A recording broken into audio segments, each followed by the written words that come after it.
Starting, all attendees are in listen-only mode. Hi, everyone. Thank you so much for joining today's session. We're really excited to have you with us today. We've got a great presentation lined up. We're going to be talking with Sheldon Wong, who's the Global Network Specialist at Saxon Energy. Sheldon, are you on the call? Yes, I am. Awesome. Great. So hello, welcome. Here's the agenda for today. We're going to give a brief introduction to Cisco Meraki and cloud networking for those of you who may not be familiar with us. But then I really want to spend the majority of the time today in the meat of the presentation, which is talking with Sheldon, going through, walking through the deployment on the Saxon Energy rigs. And throughout this session, if you have questions, either for me or for Sheldon, please type those into the Q&A box of your GoToMeeting webinar control panel. I have two good friends and colleagues with me today who are here to help answer any and all questions that you have, and we'll actually be pulling those out through the duration of this session, and we're really relying on you guys to help us frame the conversation for when we start talking about Saxon Energy. So definitely ask questions. We're actually going to be able to give you a live demo of Saxon's dashboard. So Sheldon's graciously allowed us to present their Meraki deployments. And of course, we'll wrap up with Q&A and product families, time permitting. So my name is Emily. I'm a product marketing manager here at Cisco. And a little bit of house cleaning too. For those of you who are qualified IT professionals on today's call, we are excited to announce that we have free access points for you. These will be 11N access points, 100% yours to keep and use as you choose. Check out how to deploy Meraki equipment in the dashboard and get a sense for how easy it is to get our gear up and running. So we'll throw in a 3-year cloud management license. And if you have any questions about your eligibility, check out that URL at the bottom of your screen. It's meraki.cisco.com/freeap. Now, to get that access point to you, we do need you to call us and confirm your shipping information. To do that, there's two ways. You can either just call our main line, tell them that you are on this webinar today and you'd like to be put in touch with your Cisco Meraki rep, or if you still have the reminder email about today's session, there should be some sort of link or information in there about your Cisco Meraki rep, including their phone number. So that's who you're going to call to confirm your shipping information so we can send you your free access point. All right, without further ado, so for those of you who don't know, Meraki, the company, was actually founded in 2006 by a research team from MIT. And at MIT, they were working on a project. It was called RoofNet. It was called that because they were literally climbing on top of apartment building rooftops, affixing wireless access points to them, and trying to figure out how to manage those over the internet. So we started out doing wireless cloud networking. That technology, that project from the RoofNet project at MIT was the foundation for Meraki, the company, and then we branched out into 4 product lines. So not just wireless access points. We do unified threat management boxes. Those are our MX security appliances. We make access and aggregation switches. We also have mobile device management for iOS, Androids, Macs, and PCs. So 4 product lines, all of them designed from the ground up to be cloud managed. Now, Cisco took note of this. They acquired us at the end of 2012, so we're proud to say we're the new cloud networking group within Cisco. And we're doing really well. We are the, or at least one of, if not the fastest growing business unit within Cisco. We're seeing well over 100% year over year annual growth. We're getting lots of accolades from IT analysts and media specialists in IT for our innovation and our technology. So we are steamrolling right ahead, totally committed to all 4 of the product lines I mentioned earlier. So just to sum up again, we do wireless, we do security appliances, we do switches, access and aggregation, and mobile device management, and all of these are going to be managed from the cloud. So essentially, you open up a web browser from any internet accessible device anywhere in the world and manage your gear. Now, this architecture, solves a lot of great challenges. Some of them I'm sure all of you are familiar with.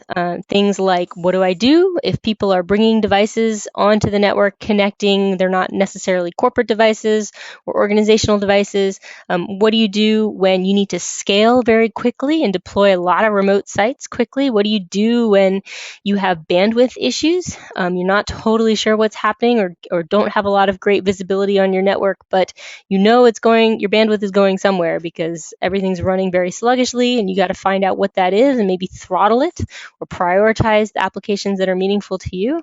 And how do you secure your network when you've got all of this going on, and maybe you've got lean IT staff and not a lot of guys who can go out and make all those travel arrangements to go out to all those remote sites. So lots of IT challenges out there that you guys are probably all familiar with, and we definitely help you solve them. And we'll go through that in the presentation. You'll see how we do that in the demo. Just to give you a quick overview, though, of how Cisco Meraki gear works, the Meraki equipment will sit on site at your location. So maybe your rigs, maybe your branch offices, maybe your main campus, your home if you're doing a teleworker deployment, and the equipment will initiate secure connections back to our cloud. And by cloud, I mean our data centers that are hosted all over the world. Now, these connections are secure. They're encrypted twice, first with proprietary encryption and then again using SSL, and they're small. They tend to be about 1 kilobit per second per device. That's because we're not seeing or storing any end user data. That goes wherever it was intended to go. That's what that red arrow is on the left side of your screen there. It just goes where it was intending to go. What we're collecting are the management and monitoring statistics we need to present the information you're going to see in the dashboard. So we're looking at things like the number and types of client devices connecting, the bandwidth being consumed, the applications that are consuming bandwidth, if you have any firewall or traffic shaping policies, that sort of thing that you want to push down to have applied on your security appliance or your wireless access point, for example, that would get pushed down. But otherwise, your user data goes wherever it was intended to go. And there's a bunch of benefits to this architecture. Scalability is one, so you don't have the limitations that you would have with traditional architectures. And I mean things like buying controllers. You don't need to do that. You don't need to buy controllers. You don't need to buy redundant controllers. You don't have any device limits. If you want to add devices, it's as simple as adding devices at your various locations. If you want to get rid of some devices, we can scale up or scale down as quickly and as largely as need be. We're also really reliable, so a lot of high availability and security built into the back end in that data center piece. The data centers themselves are SSAE 16 certified. This is formerly SAS 70 certified. They undergo daily penetration testing by McAfee. We ourselves, Meraki, PCI Level 1 compliant. We have customers who have built PCI and HIPAA compliant networks using our gear. And of course, we've got high service level agreements for uptime. There's high availability built in the event of like catastrophic data center failure, all that good stuff. So really, really great architecture. Lots of great benefits there. And then I would just say, we have the ability to push out feature and firmware updates seamlessly. It's part of the Meraki paradigm. We try to make licensing and support and all of that very easy. So when you purchase Meraki equipment, you buy the hardware, you buy a license. The license could be 1, 3, 5, I think all the way up through 10 years. And for the duration of that license is pretty much all you can eat. We include all of your technical support. We include all access to the dashboard cloud management features. We also will basically provide you access to all the feature and firmware updates that will push out over the duration of your license. So this is actual features that you wake up one day and have. So some of those historically you can see on your screen are features that folks woke up to and discovered that they had. All right, so that brings us to, I guess that wraps up sort of the presentative portion of this. I'm going to get Sheldon on and really want to have him introduce himself and say hello and tell us a little bit about Saxon Energy and give us some context. Hello, Sheldon. Hello, good morning. Yeah, my name is Sheldon Wong. I'm with Saxon Energy. I basically deal with the global deployment of all the rigs, networks, and communications for the entire country and for various locations that we have operations. We're a drilling company. We're owned by Schlumberger. We've been growing pretty fast. We got introduced to Meraki about 3 years ago, and basically we now have a fairly large deployment through half a dozen locations, Okay. which I'll show you once we get to the dashboard. Great. Yes. And could you just give us a little bit of context about you and sort of your team, and maybe challenges you have with the size of your team, if you do? Yeah. Well, my IT team, basically, I'm the only network person for the entire operation. We have, like I said, over various locations, 13 countries. We have a team of 2 server guys, a couple of desktop guys here in Calgary. We've got 1 U.S. operations support person. We've got 2 or 3 in South America, 2 or 3 in each country in the Middle East, and 2 guys in Australia. Okay. So to support the entire environment, we only have a team of maybe 20 people. Okay, wow. So dispersed network, lots of different sites, and just 20 people. And this is like all over the world, 20 people. Yeah. Okay, wow. Yeah. And then access to our rig sites. Most locations are not easily accessible. The closest sites are usually about maybe 2 to 3 hours from an office. Okay. Other sites you basically fly into. Oh, wow. There's no way you can drive to. Okay, so remote. Fantastic. Extremely remote. Well, okay, so this is a good segue. I'm not super familiar with oil and rigging, although I imagine that many of the folks who are attending right now probably are. Could you just sort of delineate for us what the typical challenges are for you in this rig deployment scenario? I mean, what do you run into that's problematic when you're trying to get a network set up? Well, one of the locations, like some of the locations we set up in, are so remote that there is no connectivity. So we've had to use, for example, satellite configurations, which only give us a very small bandwidth. In the Middle East, we have a maximum of 256K up, 256K down. So that's a very, very small pipe. In other locations, we have a little bit bigger pipe, 3 meg, 1 meg pipes. But again, trying to get to them would be, if something goes wrong, we're looking at about 3 days just to get a piece of equipment up to them. Oh my gosh. Okay. And then if you need to do desktop support, again, it's not the easiest, but since we've started deploying the devices, it's made it a lot more effective. And anyone that's used satellite knows that there is something known as overage charges, wherein if you use beyond your bandwidth allocation and your pool allocation, they charge you quite a bit of money for every megabit, every gigabit that you use. And literally, when we were doing the Alaska sites, as you see on the slide here, the first month of satellite use, the guys were using in excess of $8,000 to $10,000 of overage charges per rig. Wow. And considering that the Meraki only cost a couple thousand and the licensing was only a couple thousand, we basically paid for it within the first 3 weeks. Nice. That's always what we like to hear.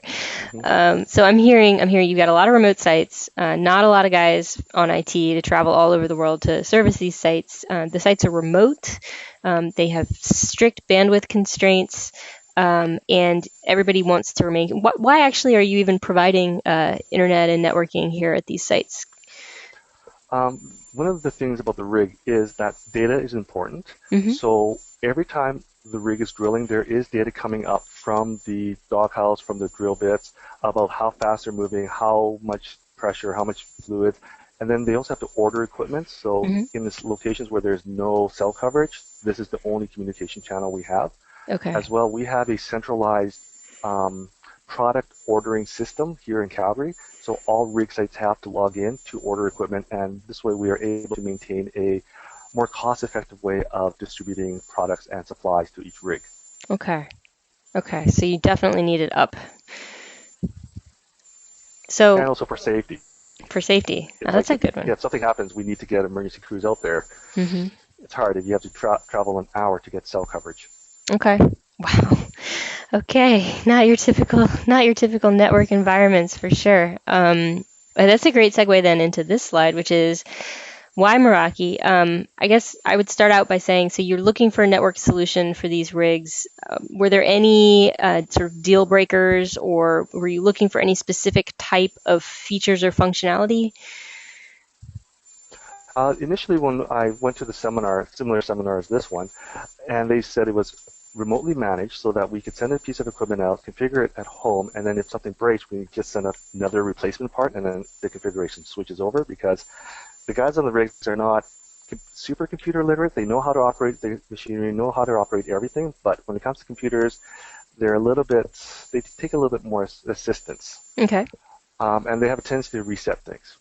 Oh. So, for example, if they reset a wireless configuration, it's like, okay, you just basically disconnected yourself from the network, and it'll take 3 days for someone to get up there to reset it.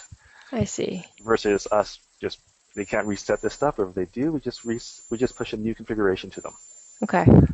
Okay. The fact that you guys had the bandwidth management was a big part. Again, like in our Middle East, where we have 256K and 20 to 30 users, in order to maintain operational support so that they can actually get their work stuff done, we had to use the traffic shaping. Mm-hmm. And then, of course, security requirements in terms of the content filtering, in the fact that different countries have different requirements based on location, of course. So certain sites have to be blocked in certain locations, as per government regulations. Okay. Okay. So one question I always like to ask at this point is, were there any, when you were going through and you were evaluating different vendors for these networking deployments on these rigs, were there any initial concerns about Meraki that you had, that an evaluation of our gear cleared up, or that testing in Alaska cleared up? Initially, our requirements were to get a device out that would provide some form of content filtering and some form of bandwidth management, and remote management was a bonus. Mm-hmm. Beyond that, we didn't really have a lot of expectations.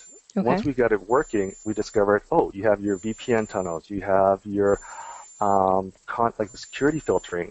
So basically, it just made things a lot easier for my work. Okay. Okay. And we're gonna have. Oh, go ahead. So I was gonna say, it gave me one thing. It's like the amount of ease that it was to set this up. I was actually a little concerned for my job because eventually I would be very easily replaced because setting this up is way too easy.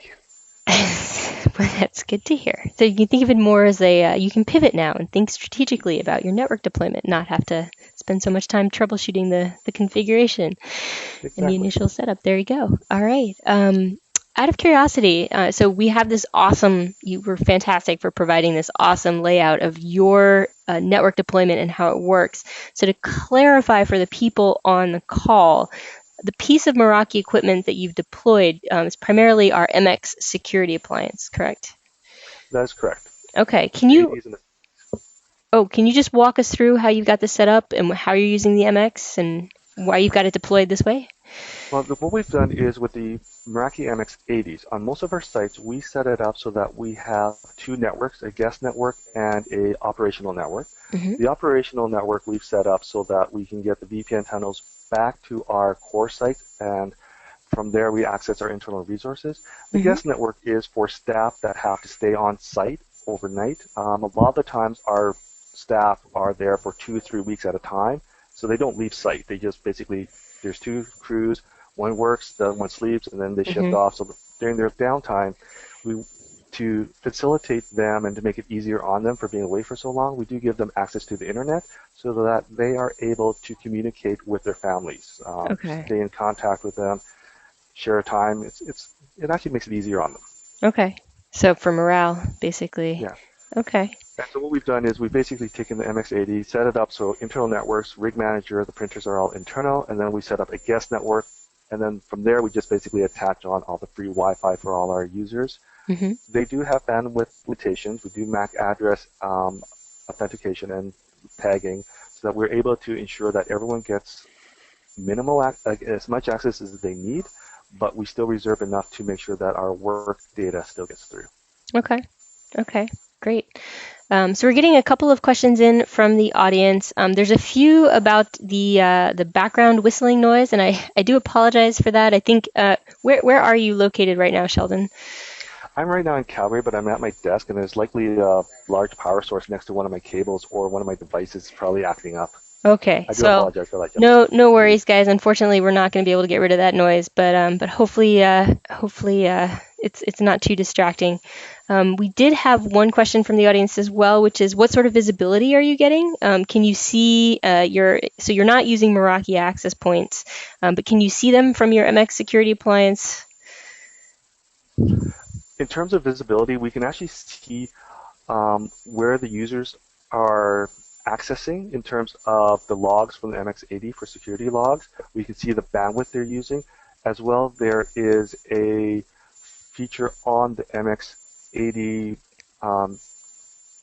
overview which shows you what are the most common protocols being used. Mm-hmm. And we actually do run some MR12s, but that's in a separate location that we've just started deploying to, where that entire environment is all an MX router, or sorry, a Meraki switch, a Meraki MR12s, and the MX80 as well. Okay. And we have one more question that I see coming in from the audience for you, which is, could you talk a little bit more? Is the switch that you're using in these rigs layouts, are they Cisco switches or non-Cisco switches? Depends on the location. The bulk of them are non-Cisco switches because we're just using them as a dumb hub right now, just because we don't need to manage it beyond that. However, in some locations, we do have Cisco switches, and it works where we can actually connect to them if we had it trunked properly. Okay, so primarily from the Meraki end, just the MX80s, or the Meraki MXs, I should say, deployed at your rig sites. Correct. Okay. So let's talk about these guys, and let's talk about what they can do. Can you tell us a little bit about what the most heavily used features are for you on these? So I'll just lay some context for those who may not be familiar. The MX security appliance, we have a couple different models, from sort of your small branch deployments all the way up through your enormous branch deployments. The MX80 is sort of what we call, or kind of design, a medium-sized branch UTM box. So it's got a bunch of security features in there that you would expect if you want to turn those on, things like intrusion prevention, content filtering, obviously stateful, sort of next generation firewall, malware, anti-phishing, and it also has the ability to do a lot of functionality that you would need for any given network site. So things like NAT, things like DHCP service. You can set policies to throttle and shape traffic, prioritize it, or block it, things of that sort. So there's, things like cellular uplinks, dual WAN failover, and we could go through a whole list of features. Looks like some of them here we've highlighted. Some of them are our killer features, like the site-to-site VPN. So I was just wondering, Sheldon, if you could tell us primarily which features you use most heavily in your rig deployments. In our rig deployments, we use the site-to-site VPN. So the rig manager machine, the internal operational machine, is basically on our network internally. So they end up at one of our co-locations or office, depending on the country and how the satellite communication is set up. And then we use the WAN optimization because we use a lot of Oracle databases and the iProc e-business suites.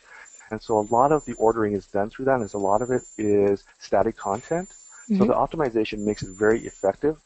One of the comments that was told to me once we turned this thing on, instead of waiting, say, 2 minutes for 10 characters to show up on your screen after typing, it was basically a second, like literally 1 second each character was showing up. So it was a lot faster response time. And so people, especially the safety guys and the rig managers, were able to spend a lot less time ordering equipment and actually working on the rig and keeping up with everything. So they actually enjoyed that part.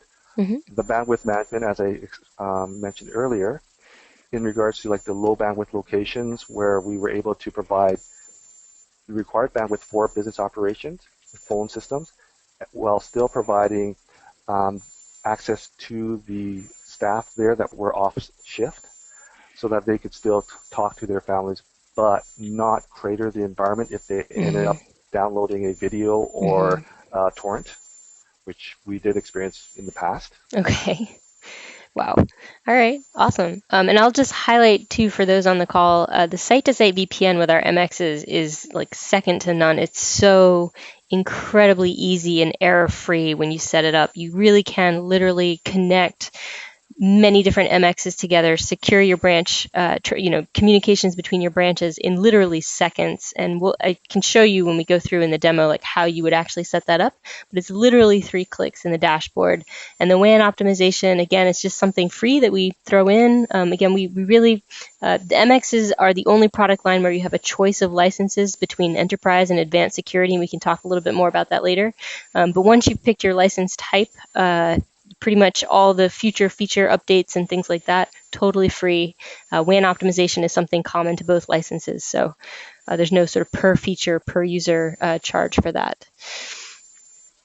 All right, so what we're going to do when we go through the demo, things that I would like to highlight, I'd like to show you the live tools, so how you're going to be able to go in and actually view the health and connectivity status of your security appliances. We're going to, of course, use Saxon Energy's networks as sort of the demo there, kind of highlight how you can go through and do, easily clone network settings to new sites, or talk about that, talk about different questions if you have about role-based administration and how you can push out policies and email alerts and things like that. We've got a couple questions from the audience that I've been notified of.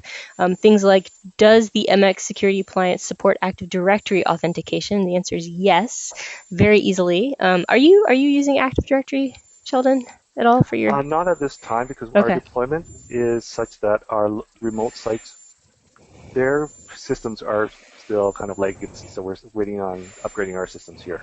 Okay. All right. Fantastic. Well, I'll show folks where you would go to set that up then, just so that you know, but it's very easy. You just type in credentials for your Active Directory server, and then you can very easily select the groups of users or devices, and then select which policies that you've defined on the MX that you would like to apply based on those Active Directory groupings. Okay, so I think this is sort of just the summary slide, some great quotes from you. Thank you for those, by the way. Is there anything else that you'd want to add before we launch into the demo for anyone who might be considering Meraki? Once they start using it, it's kind of hard to think of a time without it. It makes things way too easy. Okay, you'll have tons of free time. You better invest in a new hobby. Get some books. Okay. All right. Thank you. Let's we'll continue to take questions. So please keep typing those, guys, if you have them. If there's something you want to see demoed that we miss, let us know. But we've got a couple of tabs here. Pardon me while I log in to show you some different sites. So Sheldon, your network, you've got rigs all over the world in all different countries. And my understanding is the way you've set this up is you've created a separate organization for each, I guess, continent or main geography. Is that's accurate? Well, what I've done is I've set it up based on the communication setup for each site, because of the fact that to set up the hub to spoke VPN, they all have to be in the same OU. For us, we end up, we try to do it as a single OU, but unfortunately, due to the ability to route certain IPs through different locations for our core, it just did not make viable sense at that point in time. Okay. Well, we have a couple different tabs open with a couple different organizations where you've got your networks within organizations set up. So for the benefit of folks on the line, what I did was I opened up a web browser, went to dashboard.meraki.com, which is what any of you would be doing if you were customers of ours. And so right away, you can see some statistics about one of the organizations, one of the places where Sheldon set up networks. This one happens to be in Alaska, so you could click in here and see the different sites in Alaska, getting some information in real time. Things are green and good, or perhaps there is a device that might be offline. But you can right away see if you had hundreds of networks here. Very easy to do searching. You can sort by usage if you'd like. You can tag your networks and name them, and then search based on those tags or those descriptors that you choose. And you can get statistics about uptime, and reboots perhaps in the network. Do you want to spend time on this one, Sheldon, or do you want me to move on to a different site?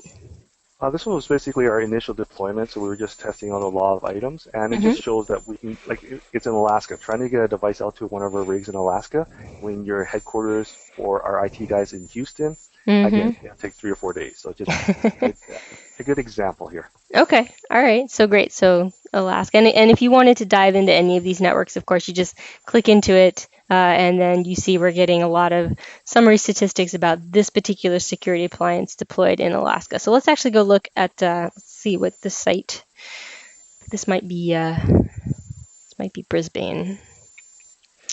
There we go. Okay, let's see where we are. This is Brisbane. This is Brisbane, okay. So what was special about this site? This is one of our new offices that we're starting to deploy with just the Meraki devices. So we have a MR12 in there. We've got a switch where if you click on the switch, you'll see that how easy it is to identify phones, who's using it, what access is on there. So here's the switch.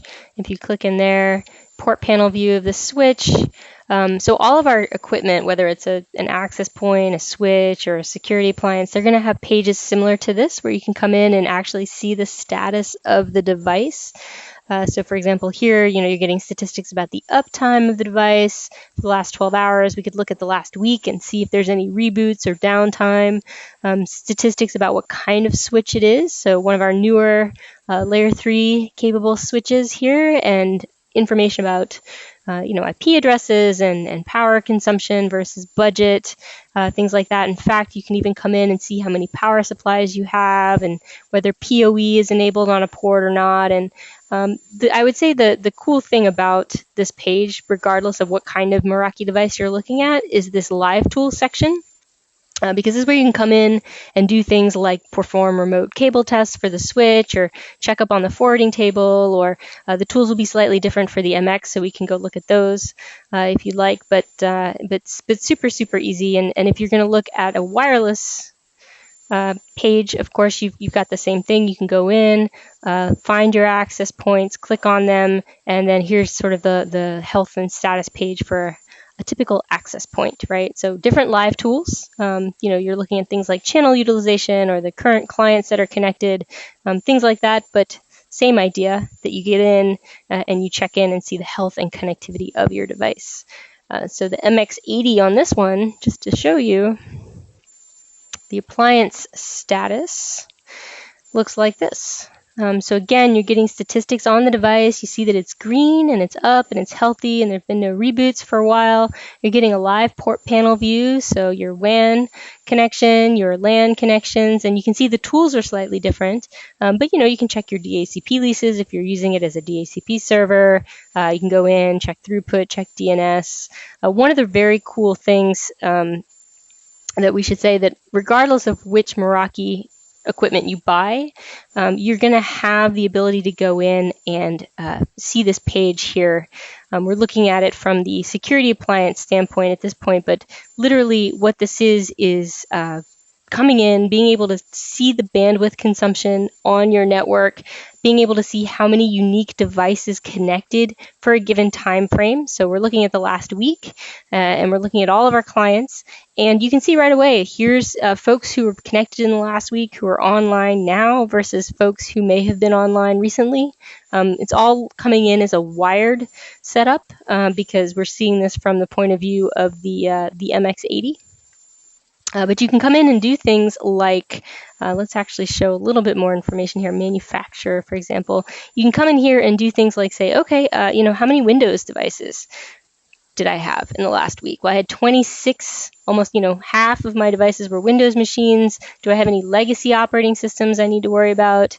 No, you can search by manufacturer if you'd like. You can search by IP address, MAC address, Let's see, do you have any iPhones? Looks like you've got a couple of iPhones that came in through a wireless connection. So you can literally come in here from a BYOD perspective, do some digging. We're doing this in real time, so you can see right away how easy it is to come in and see if you got certain types of operating systems on or not. we call that client device fingerprinting. You don't have to install anything on your client devices for this to work. It just works. It's if you've got clients passing traffic through any of our equipment, you'll have this visibility. And what's great is you could search and you could say, I'm looking for iPads, or let's see, we had iPhones before. I'm looking for iPhone. And I want to apply a policy to all the iPhones on my network. So you can come in here and say, if I had policies defined, I could apply policies or block them. I could, if I wanted to, drill down into any particular client device. So I could drill down into let's see, like a particular device here, get granular statistics about its bandwidth usage for a given time frame. Come in and actually see what kinds of applications it's been consuming and by how much. And for privacy reasons, we can't see, these are sort of blurred out, but if I were Sheldon or a full network admin, I could probably come in here and see the actual websites being visited or the actual applications being used and the active time spent per client, which is amazing from a policy decision making standpoint, because maybe if this is this says non-web TCP, but maybe this is Netflix or something, and this guy's sucking up a bunch of bandwidth. Well, I can come in and just apply a policy directly to this one particular client if I need to, or I can create a group policy and apply it out site-wide or based on my Active Directory integration or things like that. And again, this is a useful page because you can come in, make sure the client's got the right IP address, it's on the right VLAN, you can ping it if you'd like, make sure it's online, get more information about what kind of device it is, and then there's always this ability to come in and run remote packet captures. Even if you're trying to troubleshoot, you can see we've automatically filtered by the MAC address of this particular device, and I could actually stream my packet capture to CloudShark if I wanted to. So literally what you can do is, start the capture and then go view your packet capture log. So if you are, say, trying to troubleshoot from your mobile phone, you don't have a packet sniffer installed, super easy to get that up and running. So I guess the only other thing I'd highlight, aside from being able to kind of drill down and get the nitty-gritty into the types of devices and sort of drill down into a device and apply a policy to it, on the sort of aggregate scale, we also do application fingerprinting as well. So you can come in and literally see where in the world your bandwidth is going. You can sort very quickly by usage, and we can see where Sheldon's bandwidth is going, for example. And if any of this were concerning, maybe iTunes was something he wants to keep an eye on. You just sort of click into the application, you get a little bit more information about it. So we provide some helpful links for you to kind of read up on, and then you can see who the top consumers of this type of application are. So again, right away, some people might be sort of bandwidth abusers. Some people, might be causing problems all on their own because they're just using so much of bandwidth from one or two particular applications. And so then again, you can just sort of come in and get more information. And we would expect, this particular device, for example, it's all iTunes for the most part. So maybe that's something you need to know for making a policy decision. All right, let's actually go look at this guy, and I'll show you how you can actually create those policies in a second. But this is a very cool network. This is Pakistan, right? That's correct. And we also have a test site in Houston because they're testing an application. Okay. They wanted to replicate an environment in Islamabad. So we actually have the device in Houston, throttled to the same bandwidth limitations, and has latency added to it, so that they can actually test the application, see how the rig guides would actually experience it. Okay. You have any results from that yet, or are you still working on it? Still testing, but they're actually able to now figure out that, small bandwidth, slow time. Let's not put the big JPEG images on this. Yeah. Just start making it a little bit more efficient. So okay. All right. So again, you can, like I was showing earlier, you can come in, see health and connectivity status. Looks like you guys have had a couple reboots here. So let's actually go in and let's see. Let's go into your most heavily used network here in Pakistan. So let's actually show you how you can go in and configure policies. So let's say, you have this visibility, again, in this particular location with this particular site, right? Going to have a lot different type of network usage. You can see looks like we got, a couple clients here, 13 clients. And if you want to go in and actually translate this visibility into control, you can come here to your group policies section. And you've got a couple of policies defined here. I'm going to pretend like I'm making a new one. This will be, I should say, our MX security appliances and our Meraki MR access points both have the ability to do firewalling. They both have the ability to do what we call traffic shaping, layer 7 firewalling, layer 3 firewalling. So what do I mean by that? Well, you can come in here and you can say, all right, I'm going to do my typical layer 3 rule. So this is either right at the access point, or in our case, right at the MX. When packets hit it, we've got, for anyone who's got this particular policy, port, source destination, IP, that sort of information goes in here. And you can do your typical layer 3 firewalling rules, or because we have such incredible visibility into applications, you can do things like say, you know what, I'm actually going to block peer-to-peer. Or maybe I'm just going to block BitTorrent because that's causing me some grief. And you can add however many rules you want to keep doing that. But if you don't want to outright block an application, you want to throttle it or prioritize it in some way, that's where you come here and you say, okay, maybe Spotify, let's say Spotify, and let's say iTunes, and let's say Netflix are causing me some grief. Literally all you have to do is say, okay, I'm going to have a per client limit, and we're going to be stingy, and we're going to say 250 kilobits per second. It's definitely not going to be high priority. So for any user or groups of users or devices or groups of devices that get this particular policy from our MX security appliance, they're going to be blocked from using BitTorrent, and these 3 applications are going to be throttled immediately. Now, if I wanted to prioritize these instead, all I have to do is just say ignore network limit, bump this up, boom. I could even prioritize this if I wanted to, if I'm using priority tags. So very, very simple. If I set any kind of site-wide content filtering that I'd like to override or append to for certain groups, we can do that here. So very easy to kind of get that set up. We'll talk a little bit more about that in a second. Security filtering, for example, we can enable or disable for certain groups. So very, very useful.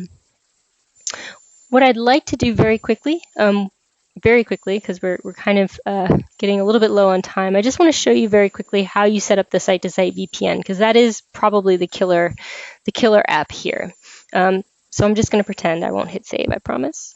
When you come in to a given MX, let's say you've got 10, 100, however many MXs you have, if you'd like to configure site-to-site VPN, it's super easy. You come in, you say on the first MX, I'd like, you choose if you want a split or a full tunnel VPN, so we'll say split. Then you just decide if you'd like to connect directly to all VPN peers, or if you'd like to use a hub and spoke model. Looks like you guys are using hub and spoke. If you do pick hub and spoke, then you just have to pick your hub. So that populates automatically if it can find the other MX. And then literally you just decide whether you want your subnets to export over VPN or not.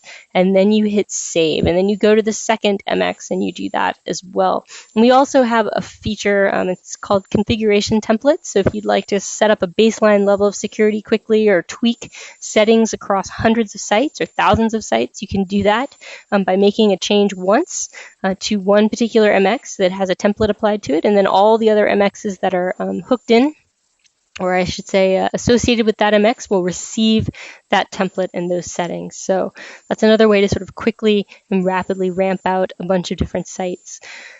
Last thing I want to show you guys, probably very quickly, is just where you would go if you do want to turn on intrusion prevention or malware scanning.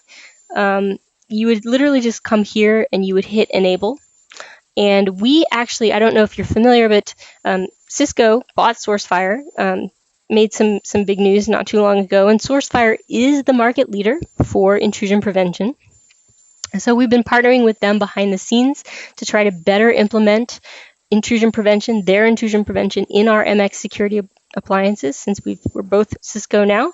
And the way we do it is completely, I think, second to none, because you have literally the market leading intrusion prevention, and it's possible to enable it completely error-free. It's very simple. You just hit enable and you decide what level of security you'd like. You can say I'm optimizing for connectivity, all the way up through optimizing for security. And these are rule sets that SourceFire themselves maintain the templates for.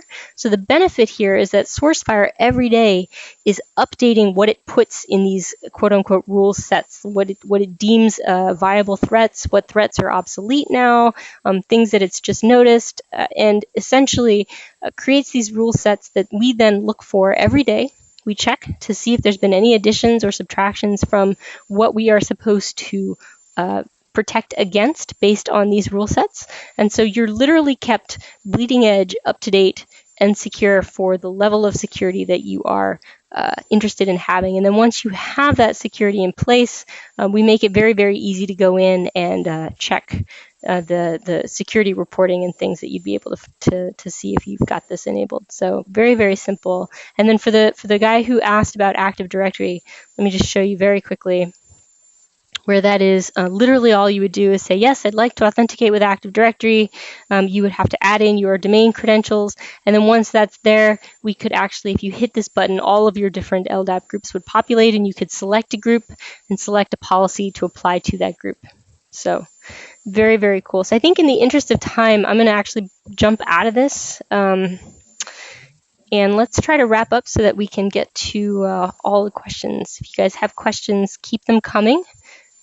I see my colleagues hard at work answering those. So just to sum up, again, we have 4 product lines. So we do make access points, 11N and 11AC access points, in fact. There's many models. Check out our website if you're interested. A whole bunch of features that come basically with any license that you get for wireless. Lots of very, very cool things. And again, you can do the firewalling, the traffic shaping, and all that good stuff. Security appliances is what we're talking about. Again, many models. So everything from our MX60, which is for small branch offices, kind of on the order of 25 to 30 users, all the way up through our MX600, which supports thousands of users and is more for like main campus deployments. All of our MXs have dual WAN uplinks. They all have the ability to have a cellular uplink, or for failover if you'd like. They all have the ability to have the intrusion prevention, the content filtering. If you get the advanced security license, that's what that's for. The visibility, the ability to set policies, firewall rules, that's all the MXs support that. WAN opt, that kind of thing. Access and aggregation switches. Those are awesome. Again, I would encourage you to check those out. All the information, again, is still on our website, but we've got 3 families of switches, 2 access, 1 aggregation family, and we have layer 2 and layer 3 switches. So all of them are PoE capable and support voice and video QoS, so very cool there. And then mobile device management. So if you're interested in managing your actual devices, getting really nitty-gritty control over individual devices, pushing out applications to them, setting feature and security restrictions on them, being able to sort of monitor them and get really nitty-gritty details about the devices, check out our MDM. It's for iOS, Androids, Macs, and PCs. We have a free and an enterprise grade version there. So if you're curious and you'd like to test drive us, I encourage you to do so. All of our equipment is available for free eval. No risk to you at all. Literally, we'll pay the shipping both ways, so you can drive it in your own environment and run us next to the competition and see what you think. Okay, so these are the next steps. This is the last slide. I'm going to leave this up here for your reference. Just encourage you to check out our blog if you don't know that we have one. We write all of our latest and greatest feature announcements and product launch announcements and things up there, how-to articles, and give us a call if you're curious. So let me pause now and check and see what questions we've got for me and for Sheldon, and I'll be right back.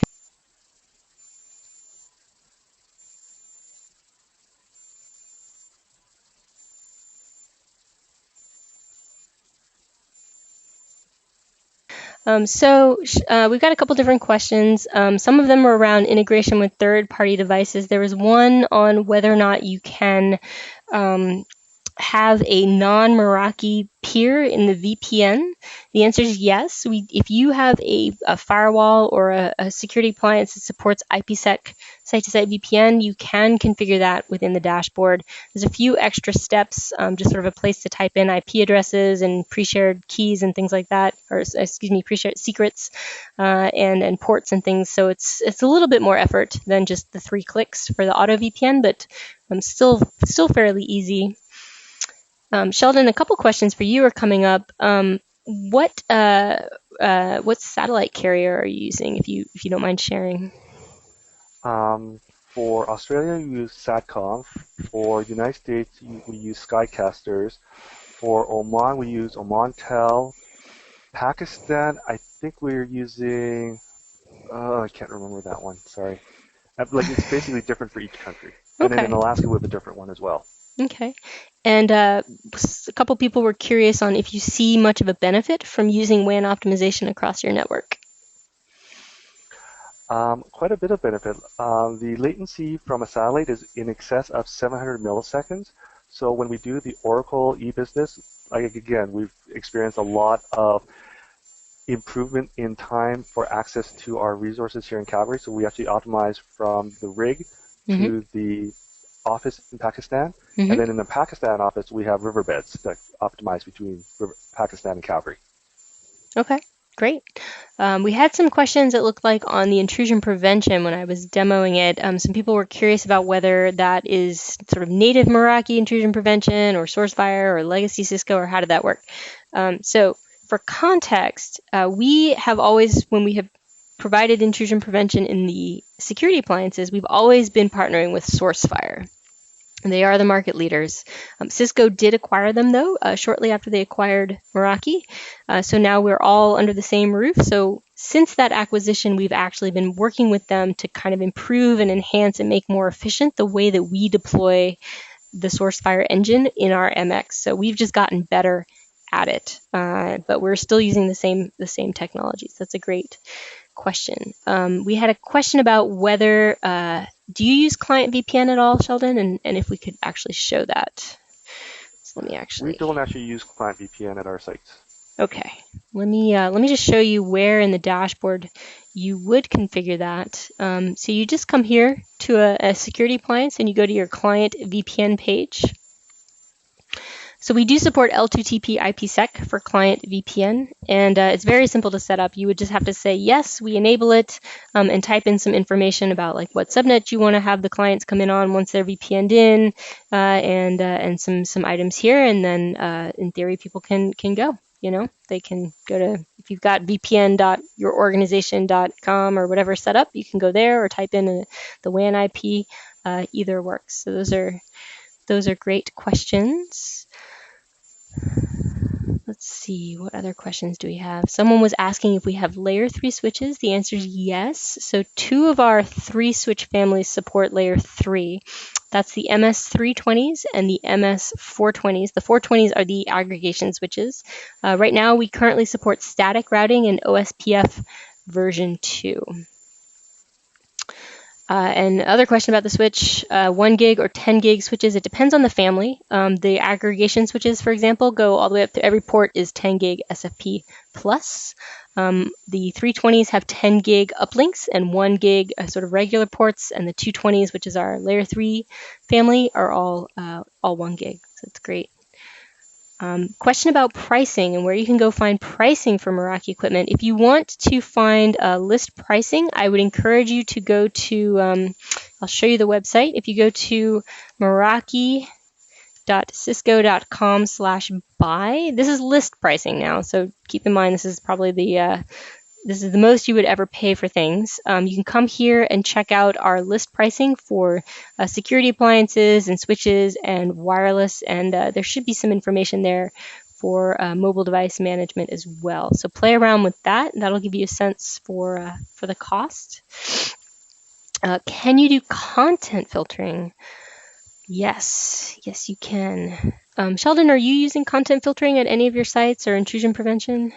We're using content filtering on all our sites. Oh, you are? Okay, great. So let's actually take a look. Let's see. I might not be in a site that is using one. Let's check over here. Configure content filtering. Here we go. Oh, wow, you are. My goodness. You're definitely using content filtering. That's okay. So the way content filtering works is awesome. The way content filtering works is we partner with Webroot BrightCloud. They are a market sort of really great sort of market leader for cloud-based content filtering. So basically, when you come in, and this is the site-wide content filtering that Sheldon is using, and essentially you've got about 70, 75 different categories. And within each category, there's millions and millions of URLs. BrightCloud is keeping that list up to date behind the scenes. We check in periodically and regularly with them to make sure that we are, so there's two options. You can actually cache some of this on your MX itself if you'd like really fast optimized content filtering, which looks like that's what Sheldon is doing, or you can always do cloud lookups. So if you're sort of worried about catching the top couple million URLs in each category, you would do this. If you want to actually just have coverage over billions of URLs, the whole internet, whatever they can do a cloud lookup on, you would select this. How's it working out for you, Sheldon? It's working quite well, actually. Good. Saves us a lot of bandwidth. I bet. That's fantastic. And it's actually, it's actually a security feature too. And I don't know that people really know, but like botnets, for example, you can protect against keyloggers, things like spam and spyware and adware, and I don't know if you've got the phishing and other frauds which you're protecting against somewhere in this list. So very, very useful. Okay, probably got time for maybe one or two more questions, and then we will wrap up. If you are asking questions and we're not getting to them, have no fear. We're collecting all of these questions and we're forwarding them to your Meraki rep. So if you call to confirm your shipping information, they should have the list of questions to help you out there. So one question, which is probably a good one, which is, do we have any command line interface to manage our equipment? The answer is no. There is no CLI. There's no commands that you need to worry about at all. And the last question is a good one. It always comes up, and I see that it was asked a couple times. What happens if you lose internet connectivity?